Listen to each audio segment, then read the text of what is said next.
would you talk to me a little bit about your practice of meditation and Feel for you. Sure. Yeah. There's so I'm a seeker, as you said on the entry. I have been doing it for about 30 years, as best I can recall. And so I'm almost always after some period of time getting bored with one technique or another. So I've explored numerous techniques, practically everything that's out there.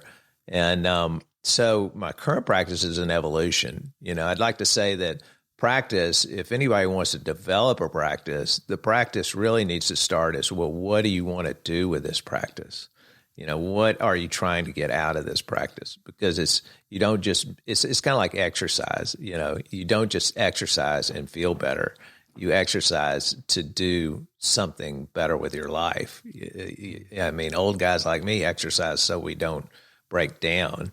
Younger people will exercise so that they can excel in a different sport, possibly, or just to relieve the stress of their day-to-day sitting still life. So meditation always has to start with, what are you trying to do? So what I'm working on currently is not necessarily what other people are working on, but I just want to put a little preface to that, because I don't want to be misinterpreted that there is one way to do it, and this is the way I've discovered to do it. So the kind of practice I do currently is it's kind of twofold. One's just a silent practice, which is to ground me in the morning. And then I'm currently studying under a teacher whose name is Henry Shugman. And I do, and his is what I would call a westernized version of Zen. He's a Zen master from England. He's a poet and a very articulate teacher that I love to just listen to. So, and he has a whole framework of which he teaches too. That's has 4 tiers to it, and without going into it, it's just a nice progression from basic mindfulness to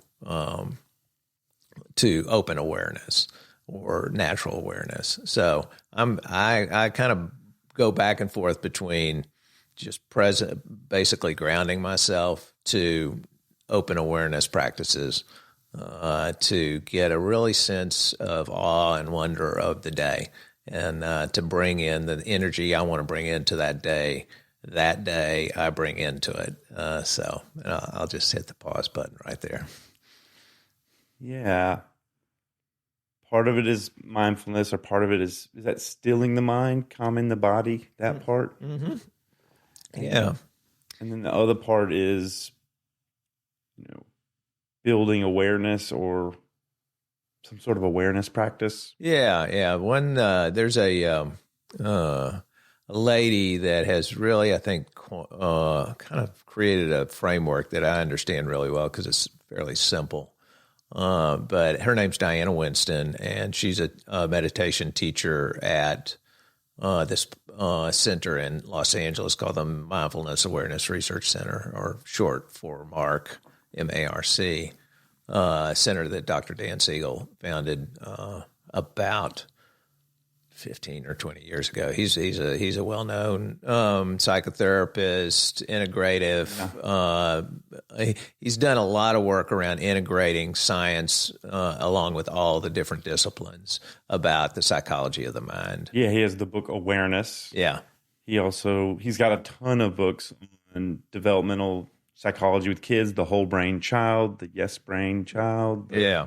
I'm sure, a couple of his books up there. I'm very familiar with Dan Siegel. Yeah. His ideas around interpersonal neurobiology. Yeah, I know. That's a mouthful, isn't it? But it's really true, and how he developed his definitions of the mind by working with 40 different disciplines to come to agreement on what they could agree on, what the mind is. It's just, he's done a lot of what I call foundational work in the area of consciousness, awareness, and meditation as a result of that. Yeah. So that center has evolved. He actually, I think, used to be the teacher out there when it started, and then they have brought on Diana, and she has a little book that's really excellent in describing what I'll put into what she calls the spectrum of awareness. So if you can imagine that there's a spectrum, which doesn't really, it could almost be a circle. It doesn't mean you're going left to right, like politics or black to light. It's kind of like this spectrum, if you want to think of it in a very organic way. And in one end of the spectrum, the practices are focused. So we focus on certain things during meditation. And as you work towards what she calls natural awareness, which is just the ability to be aware, there's what she calls flexible awareness. So, and she's created a framework of understanding around what basically the term awareness from focus to natural. And so there's practices in all of those areas now of how to just develop your ability to be aware.